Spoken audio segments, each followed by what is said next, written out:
दिल्ली के कई इलाकों में आज प्रदूषण का स्तर कल से भी ज्यादा। मौसम संस्था सफर के मुताबिक दिल्ली में हवा की गुणवत्ता बताने वाला AQI 550 के करीब रह सकता है, जो करीब बहुत ज्यादा खतरनाक है। दिल्ली और आसपास के इलाकों में प्रदूषण को लेकर सुप्रीम कोर्ट में सुनवाई। पिछले साल केंद्र ने प्रदूषण से निपटने के लिए आयोग के गठन का दावा किया था।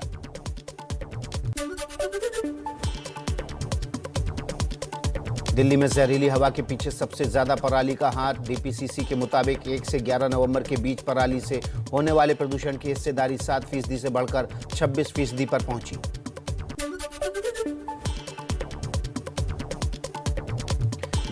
राजधानी दिल्ली की हवा सबसे ज्यादा जहरीली तो यूपी का नोएडा और बुलंदशहर देश में सबसे ज्यादा प्रदूषित। दोनों शहरों में AQI का स्तर 450 के पार।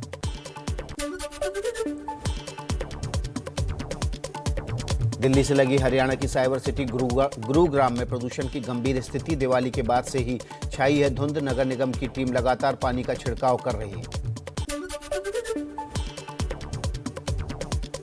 फरीदाबाद में प्रदूषण पर काबू पाने के लिए क्रशर जोन की सभी गतिविधियों अगले आदेश तक बंद।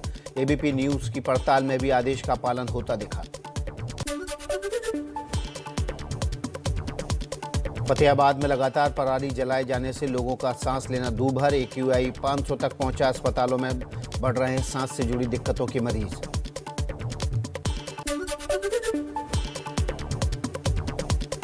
यूपी की सियासत का सुपर सैटरडे। वाराणसी में मौजूद अमित शाह का आज आजमगढ़ और बस्ती में कार्यक्रम, तो गोरखपुर और कुशीनगर में होंगे अखिलेश यादव। मेरठ में ओवैसी की रैली।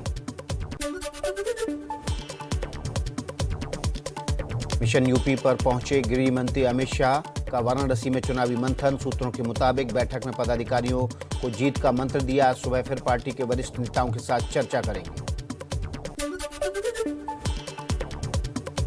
सूत्रों के मुताबिक अमित शाह ने यूपी में सिर्फ समाजवादी पार्टी को प्रतिद्वंदी माना।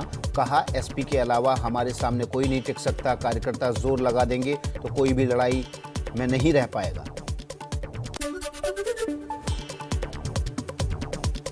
अमित शाह आज समाजवादी पार्टी के अध्यक्ष अखिलेश यादव के संसदीय क्षेत्र आजमगढ़ का भी करेंगे दौरा। CM योगी साथ होंगे। जनसभा को भी संबोधित करेंगे।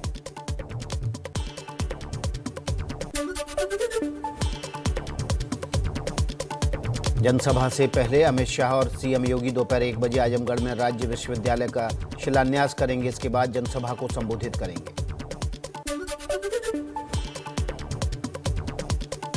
अमित शाह और CM योगी आज बस्ती पहुंचकर सांसद खेल महाकुंभ का शुभारंभ करेंगे। इससे ग्रामीण क्षेत्रों की खेल प्रतिभाओं को अपनी प्रतिभा दिखाने का बड़ा प्लेटफॉर्म मिलेगा। समाजवादी पार्टी अध्यक्ष अखिलेश यादव आज CM योगी के गढ़ गोरखपुर जाएंगे। कुशीनगर से समाजवादी विजय यात्रा के तीसरे चरण का शुभारंभ करेंगे।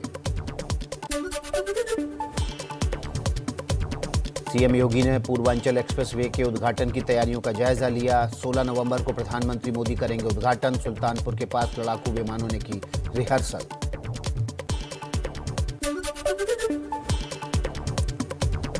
प्रशासन की इजाजत नहीं मिलने की वजह से मेरठ में असदुद्दीन ओवैसी की आज होने वाली रैली स्थगित हुई। कार्यक्रम स्थल से मंच भी हटाए गए।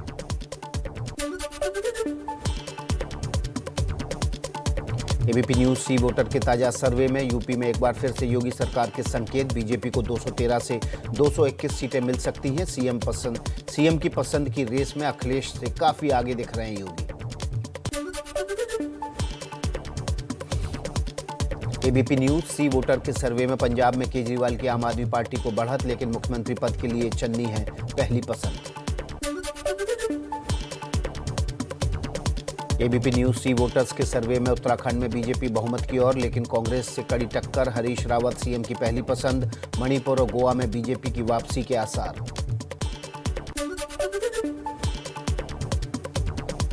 कांग्रेस नेता राशिद अल्वी के बयान से नया विवाद खड़ा हुआ।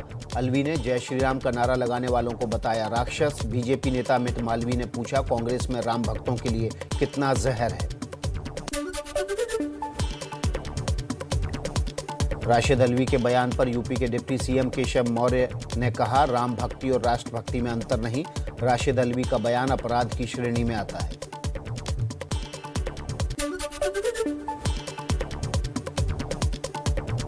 राशिद अल्वी के बयान पर गाजियाबाद के बीजेपी विधायक नंदकिशोर गुर्जर ने केंद्र सरकार से अल्वी को बीच चौराहे पर फांसी देने की अपील की। कहा, हिंदुओं का ये अपमान है।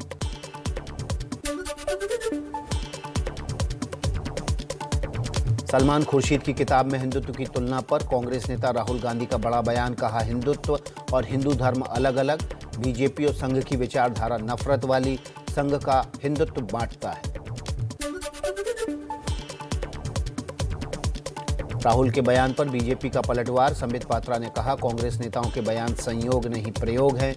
राहुल के कहने पर यह बयान देते हैं। कांग्रेस ने 130 करोड़ लोगों का अपमान किया है।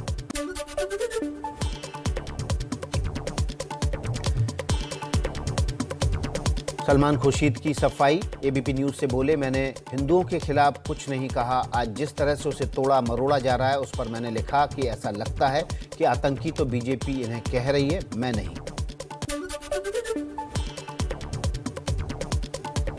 आजादी को लेकर कंगना के विवादित बयान पर शिवसेना ने सामना में कंगना पर साधा निशाना। लिखा, बीजेपी के पुरुष नेता बम नहीं फोड़ पाते, इसलिए बीजेपी की कंगना ने बम फोड़ा। स्वतंत्रता सेनानियों का अपमान बर्दाश्त नहीं।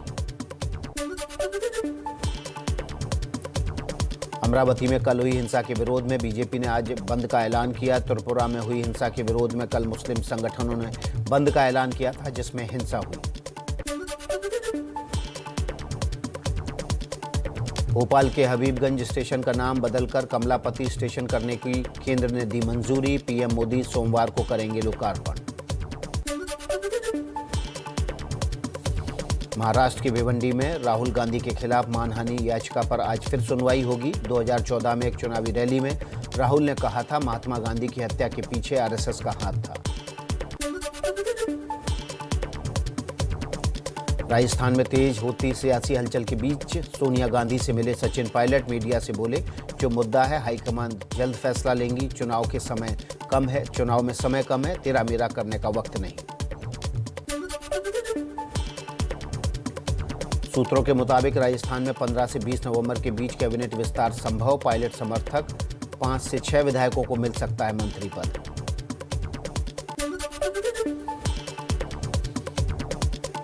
पंजाब चुनाव से पहले चन्नी सरकार का बड़ा फैसला। पहली से 10वीं क्लास तक के छात्रों को पंजाबी भाषा पढ़ना अनिवार्य, न मानने पर स्कूलों को देना होगा 2 लाख जुर्माना। 26 जनवरी को हुई दिल्ली हिंसा में गिरफ्तार 83 लोगों को मुआवजा देगी पंजाब सरकार। सीएम चरणजीत सिंह चन्नी ने 2-2 लाख रुपए का मुआवजा देने का ऐलान किया। अब ट्रेनें कोविड से पहले की तरह सामान्य होंगी। रेलवे ने 20 महीने बाद ट्रेनों का स्पेशल स्टेटस हटाया। पुराने नंबर और किराए पर चलेंगी ट्रेनें। कुछ ही दिनों में सभी 1700 ट्रेनें बहाल कर दी जाएंगी। यूपी में बढ़ते जीका वायरस मामले पर गंभीर। योगी सरकार। कानपुर की तर्ज पर लखनऊ में भी कंटेनमेंट जोन बनाने के निर्देश। कानपुर में अब तक 105 तो लखनऊ में 2 और कन्नौज में जीका वायरस का 1 मरीज मिला। पीएम मोदी ने लॉन्च की आरबीआई की 2 नई स्कीम। छोटे निवेशकों को मिलेगा फायदा। गवर्नमेंट सिक्योरिटीज में निवेश आसान होगा तो बैंकिंग से जुड़ी शिकायतों की भी एक जगह निपटारा होगा। खुदरा महंगाई दर में फिर बढ़ोतरी। अक्टूबर में खुदरा महंगाई दर बढ़कर 4.4% हुई। सितंबर में 4.35% थी खुदरा महंगाई दर। दिल्ली में राष्ट्रपति रामनाथ कोविंद आज Olympic gold medallist Neeraj Chopra समेत 12 खिलाड़ियों को खेल रत्न पुरस्कार से सम्मानित करेंगे। 35 खिलाड़ियों को अर्जुन पुरस्कार मिलेगा।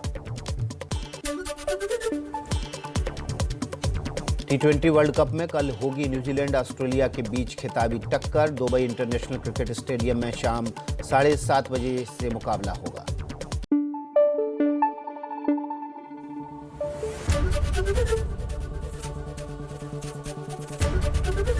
एबीपी न्यूज आपको रखे आगे।